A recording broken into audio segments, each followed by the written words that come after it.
존경하고 사랑하는 우리 구독자 여러분 반갑습니다. 여러분의 천만 라디오 최혜자입니다. 코스피 코스닥 오늘 흐름 좋아요. 코스피가 1.38% 오르고 있습니다. 그리고 코스닥 0.76% 오르고 있어요. 코스피가 오늘 좀 좋은 흐름을 보여주고 있고, 일단은 개미들 3,129억 팔고 있고 외국인 3,200억, 기관들이 173억 정도 이제 매수하고 있습니다. 삼성전자 2.1%, LG엔솔 0.5, 하이닉스 3.4, 삼바 0.6, SDI 2.25, 오선주 1.98, 네이버 5%, 현대차 1%, 카카오 1.9% 오르고 있네요. 그 기아 0.2, 포스코홀딩스 0.8, 셀트리온 0.7% 이렇게 오르고 있습니다. 흐름 자체가 좋아요. 코스닥은 현재 0.76% 오르고 있고, 개인들이 619억 정도 이제 매수하고 있고요. 외국인들이 257억, 기관들이 한 91억 정도 이제 매도를 하고 있습니다.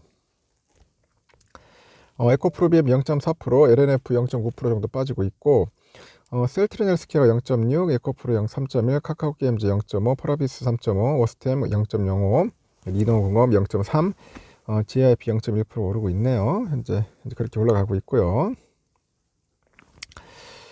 그러면은 오전에 한번 잠시 볼까요? 미국 소식 한번 보는 게 같은 말도 다르게 들리는 걸까? 제롬 파월 연준 의장 7일 경제 데이터가 협조적이지 않는다면은 금리는 시장이 예상하는 것보다 더 오를 수 있다고 경고를 했지만은 오히려 시장은 반등을 했어요. 이제 파월의 경고가 더 이상 엄포로 들리지 않는 까닭일까? 뭐 그렇게 반문할 수 있는데, 인플레이션 데이터가 협조적이지 않다면이라는 그 말은 가정법으로 치부했고, 디스인플레이션이 시작되는 초기에 있다. 이 언급은 인플레이션 완화 시그널의 확실한 인정으로 시장은 받아들인 것 같습니다. 미국의 뉴욕 증시는 이날 파월 의장의 그 발언에 따라서 혼조세를 보이다가 그의 발언이 끝나고 진위가 해석되자 이제 전일 약세를 딛고 반등을 합니다. 그 나스닥 지수는 전일보다 1.9% 상승해서 12,113.79로 12,000선을 가쁘게 넘었는데, S&P 500 지수도 1.29% 올라서 4,164.04 기록했고, 다우 지수도 265.83포인트 상승해서 34,156.85 마감해요. 제롬 파월 의장이 이날 워싱턴 DC 행사에 참석을 해가지고 인플레이션이 완화되기 시작했지만은 긴 과정이 될 것이다. 그래서 경제 데이터가 협조적이지 않는다면은 금리는 시장 예상하는 것보다 더 오를 수 있다고 경고를 해요. 하지만 칼라일 창업주인 데이비드 루벤스타인 연준이 그 금리 인상 이전에 일자리 보고서 나왔다면은 결정이 달랐을 것이냐는 그런 질문에 아쉽게도 그건 그렇지 못했다고 내둘렀고요. 이 보고서는 1월 비농업 고용이 51만 7천 명이 증가해가지고 예상치의 3배에 달한다고 합니다.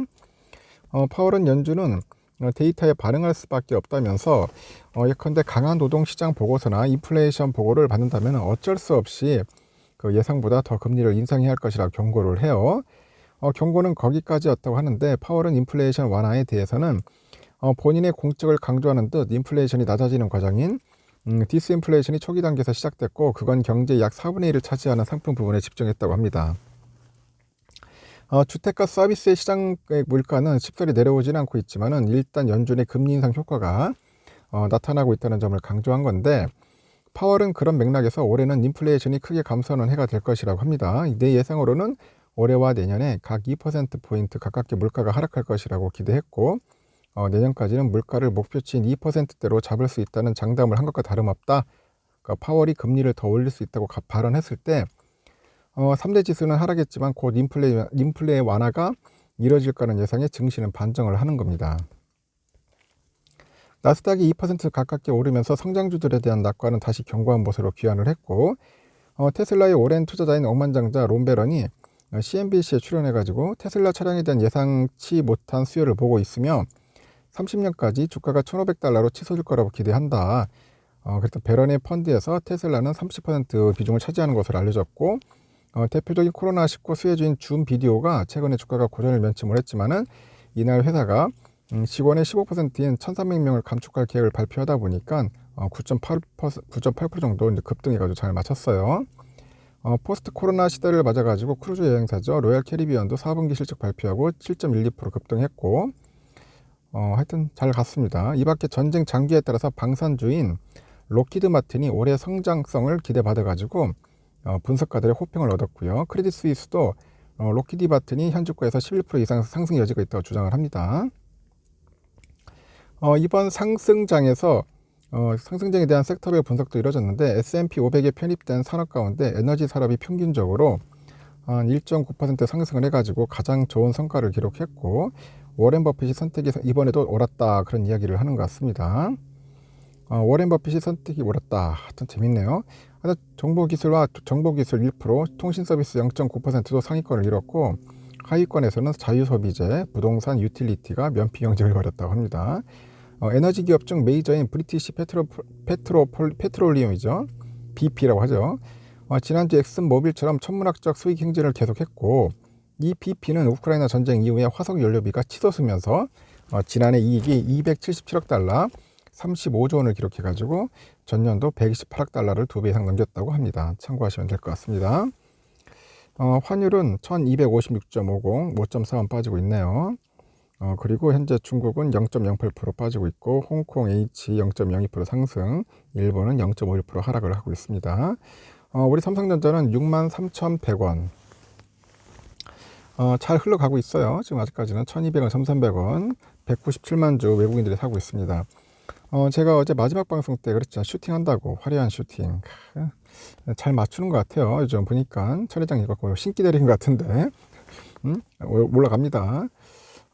요즘 잘 떨어지는 것도 맞추는데 잘 올라가는 것도 맞추는 것 같습니다. 하여튼 오늘은 확실하게 슈팅을 해주는 것 같고요. 우선주도 56,600원, 현재 보니까 1,100원 정도 오르고 있습니다. 1,100원 정도 잘 오르고 있어요. 이 정도면 양호하고, 현재 외인들이 들어오고 있다 보시면 될 것 같습니다.